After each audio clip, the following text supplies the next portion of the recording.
This week on The Travel Show. I'm in Argentina, exploring an amazing sunken town that's re-emerged from under the water. Then I head to the country's spectacular Iguazu Falls. Oh my God! And in Wales, we join a couple starting out on a pedal-powered adventure at sea, searching for a more sustainable future. Ow!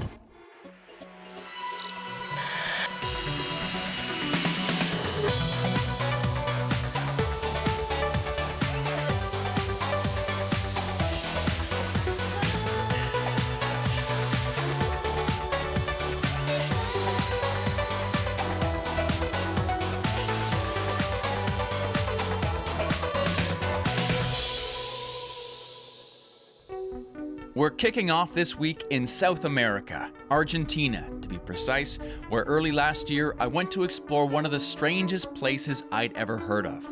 A town that had to be abandoned due to flooding back in the 1990s, but has since re-emerged from beneath the water.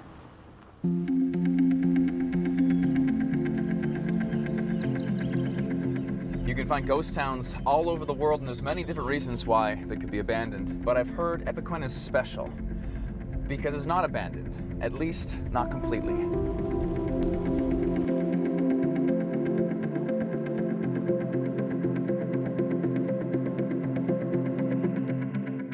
There's not much left. Just some bricks. You can only guess what they used to be. This place is wild.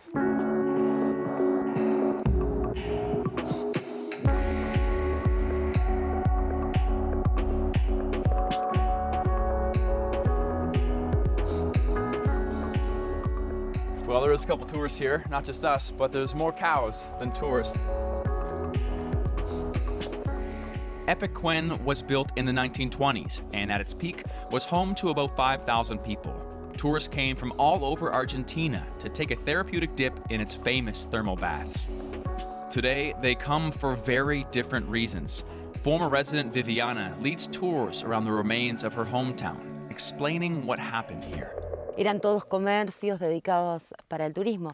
Epecuén tenía mucha vida, tenía mucha alegría, mucho ruido. En Epecuén teníamos turismo salud, por nuestras aguas, por nuestro fango, por nuestra naturaleza. Entonces, permanentemente la gente venía a relajarse, a disfrutar y por su salud. And how did it become abandoned? How did it turn to this?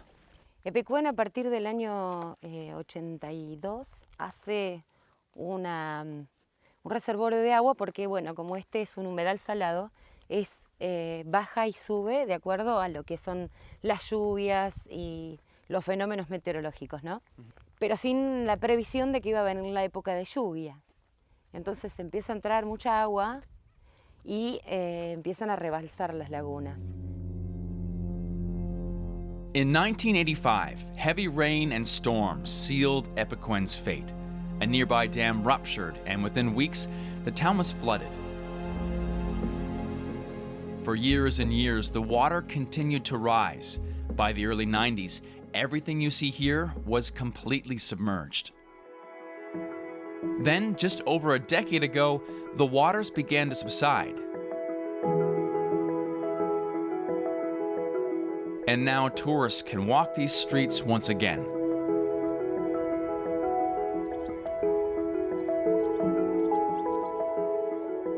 Hotel Monte Real. Oh wow, look though, this might look damaged, but actually it's not. It's completely encrusted in mineral salts from the water. The inside, not so great. I guess that's what a quarter of a century underwater does. For me, here I just see concreto. But for you, you have memories here. Claro, nosotros veníamos, yo me lo recuerdo todo, hasta el olor de las pizzas, de las empanadas hechas en el horno de leña. But even when it was mostly underwater, it wasn't entirely abandoned. For over 25 years, a local legend called Pablo Novak lived on the outskirts. Pablo, ¿y hace cuándo vivía acá en Epecuén? Toda la vida, siempre. Por ahí salía afuera, viajaba o me iba, pero volvía. ¿Y por qué regresaste antes de las aguas bajaron? La querencia, porque se inundó, me quedé, compré una casa en el pueblo para la familia, y allá yo me quedé con unas vacas para criar unos terneros, para ayudarle un poco a ellos. Some recent health complications have meant Pablo has had to move out of his home and into a nearby nursing facility, meaning Epecuen's last resident has finally moved away. But Pablo's memories of the town still live on. Nací ahí, disfruté todas las fiestas, los bailes, todo, disfruté todo el Pecuán. Como yo, todo el mundo que venía también contento. While Epecuen may now be fully abandoned, what's left behind is a uniquely desolate, stunning landscape with a legacy that will never be forgotten.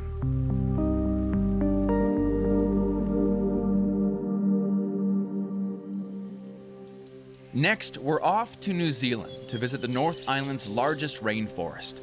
Back in 2014, the government returned ownership of the land back to the local indigenous people, who are now encouraging tourists to learn to interact with the forest on a spiritual level, rather than just think of it as a great place to take a hike and take some photos. The Tūhoe tribe, which is my tribe, fought for 150 years to have land returned to the people, and they were eventually successful in 2014.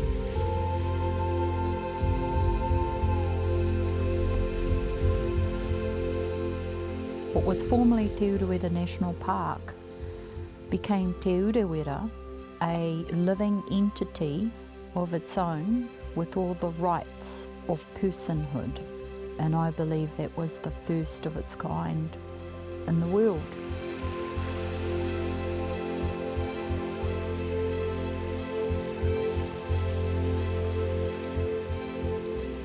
A kaitiaki doesn't take over and control. A kaitiaki understands where they fit in and are guided by nature on how to look after it. This tree that's supporting me is a kahikatū, and the energy feels male. It's a few hundred years old. Whatever tree, plant that your eyes alight upon, that is that thing acknowledging you and saying hello. If you ignore them, it just means that you need more time. So, more time you spend in nature, the more you tune in, the better developed your understanding of the language that she's speaking to you.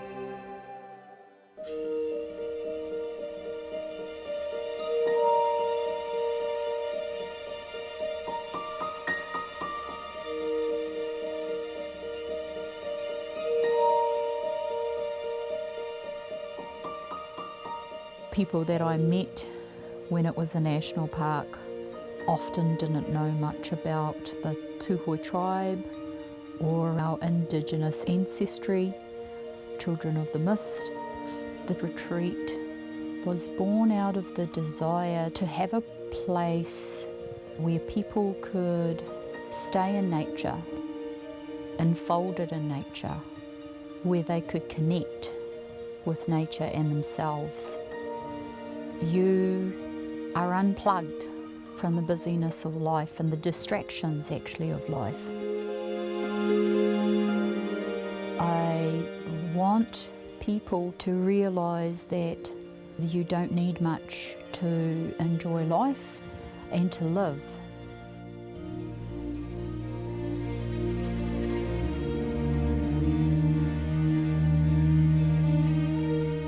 Staying here strips back and takes you right back to the basics of what you need, what the body needs, what the spirit needs.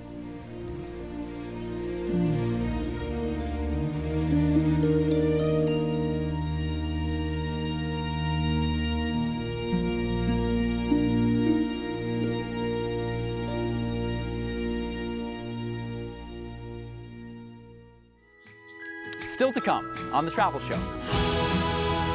I get to experience the spectacle and sheer force of nature of the amazing Iguazu Falls here in Argentina. And we meet the couple setting out on a sustainable journey at sea with the help of a little pedal power. So don't go away.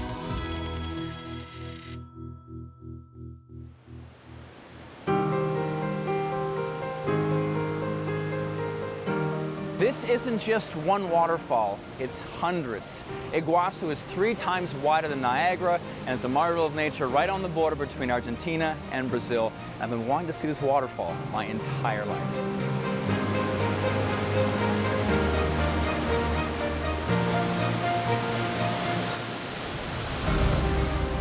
During the rainy season, every second, up to 13 million liters of water spill over a series of precipices stretching 1.5 miles wide. Well, the first time that I saw the waterfalls, I cried. The falls are steeped in local legends, though some are more sinister than others. In the mythology, they believe that behind the waterfalls, especially behind the Devil's Throat, there is a giant snake living there, and they have a big respect about that. Have you seen the giant snake? Never, but I've seen the Devil's Throat, and I have a big respect about that. The Devil's Throat is one of the most spectacular sections of the falls. It's where a major portion of the Iguazu River tumbles over, causing an effect similar to an ocean plunging into an abyss. Wow! I've never seen anything like this before. 1 waterfall, 2, 3, 4, 5, 6, 20, 30, 100, all cascading down. The rush coming off this waterfall. You can feel it on your face and hands. This is an incredible wonder of nature. You have to come see this sometime in your life. Wow.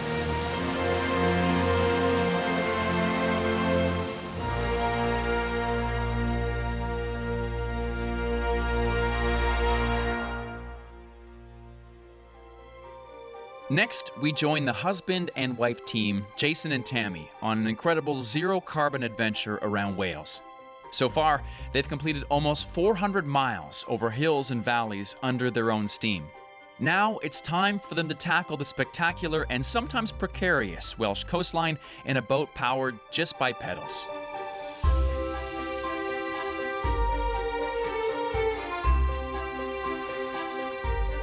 We are on a circumnavigation of Wales using just human power. So we're biking, we're walking, we're canoeing, pack rafting, and using a specially designed pedal-powered boat.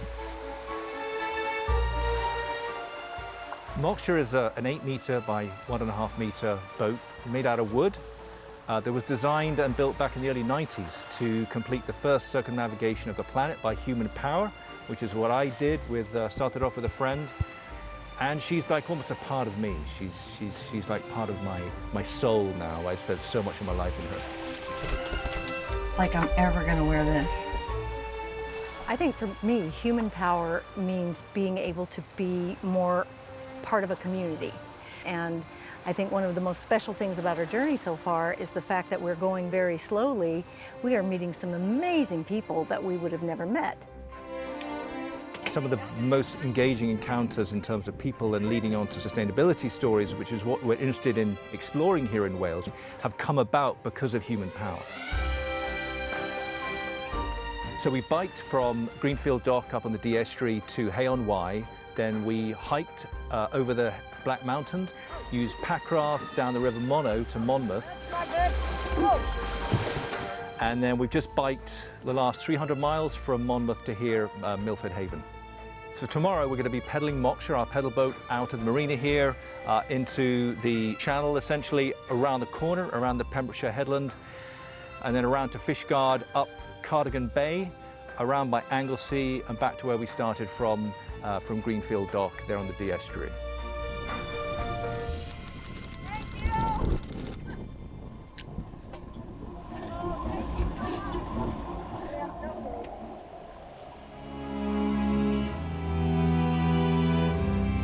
I can't deny that I am more apprehensive about this than crossing an ocean, which I have done in that pedal boat for several times. But this, going around the coast, you've got tides, you've got wind, you've got other vessels.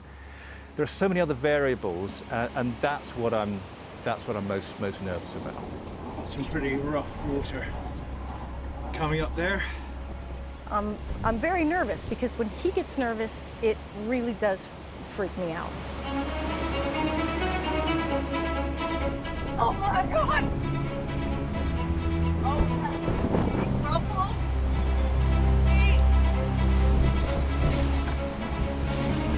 Ow! What was that? Nothing much. Just soul leaving my body.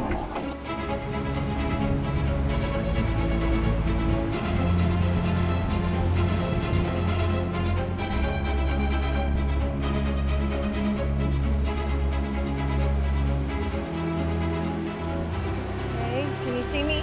Yep. Bring the, no, up. Here, no, up. God, damn it. Yep.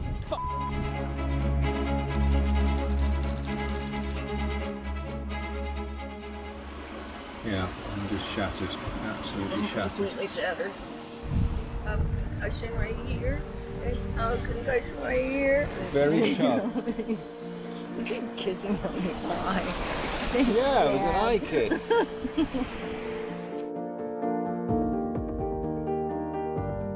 I'm not in my comfort zone on the water, but honestly for me it's telling the stories of the local heroes that are championing, you know, their local environments, and the seals and the whales, and they're out there and they're in the trenches every day working hard, and they're fighting bureaucracy. And I'm so excited to bring those stories to other people so they can get help, and really, really excited about that. We have heard about this amazing organization called the Sea-Watch Foundation, and Jason and I are super excited. We're going to get out on a boat to see if we can't find some dolphins and other sea life, so we're looking forward to it. No, actually, I did actually just see it. Really? Catherine, what exactly is it that Sea-Watch Foundation does? So the Sea-Watch Foundation is a nationwide research charity, and we study whales, dolphins and porpoises in the UK.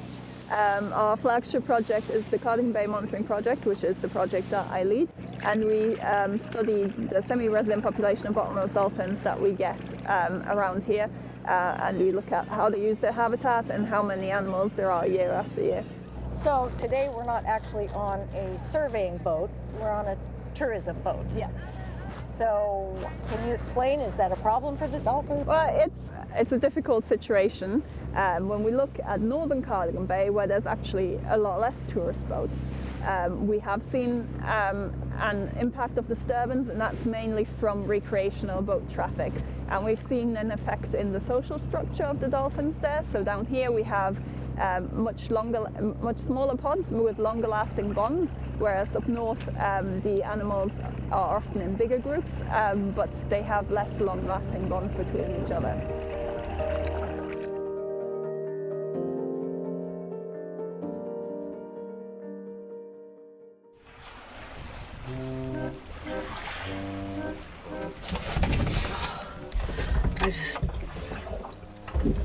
Oh God, I just can't get away from it, can you?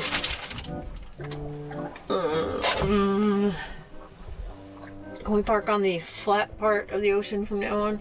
I know this sounds ridiculous, but if I throw up and something eats it, I had ibuprofen and stuff today, I mean, I just don't...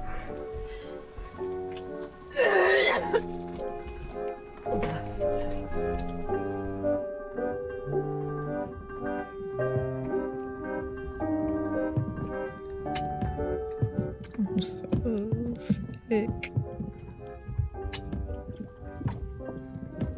It's like being inside a washing machine.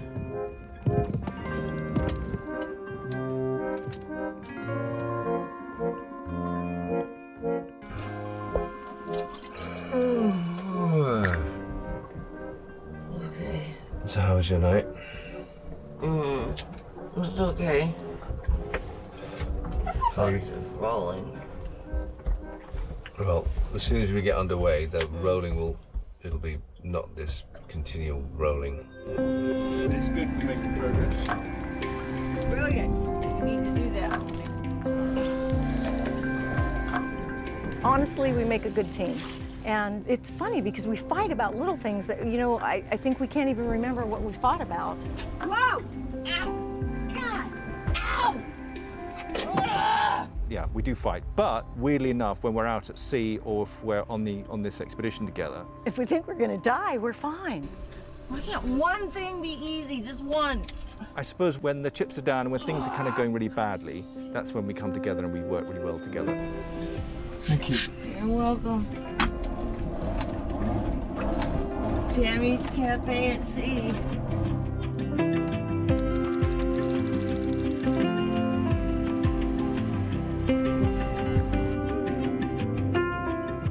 Food waste is a huge problem. Yeah. 40% of our food in this country is wasted.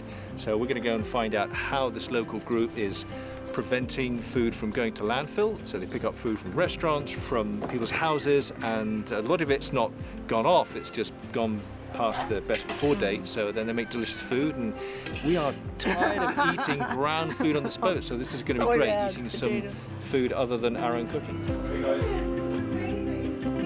It's really just a great concept because they're feeding their local community, and then anything that they can't use actually goes into a compost bin. So it is literally a complete circular economy with food that would be otherwise wasted. That's delicious.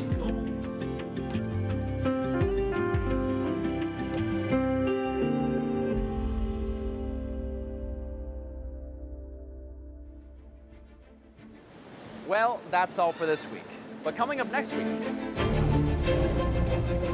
What we're trying to do here is get around this headland before the tide turns against us, but it looks like the tide has already turned. We're back with Tammy and Jason as they continue their voyage. But with the weather closing in, will they get to their final port of call or have to abandon their mission? You're not going to want to miss it. But until then, from me, Mike, Corey, and the rest of the team here at Iguazu Falls in Argentina, it's goodbye.